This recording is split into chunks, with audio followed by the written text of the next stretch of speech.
PSM Makassar dan Yuran Fernandes kabarnya masih melakukan negosiasi alot soal kontrak. Yuran menjadi satu-satunya pemain asing PSM yang statusnya belum jelas hingga saat ini.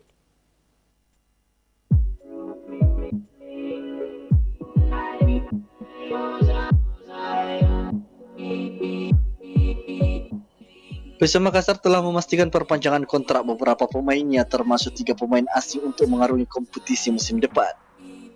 Namun salah satu pemain PSM yang hingga kini belum dipastikan bertahan adalah Yuran Fernandes. Padahal ia merupakan pilar utama PSM di lini belakang. Perannya cukup vital dengan menjadi tembok kokoh di barisan pertahanan.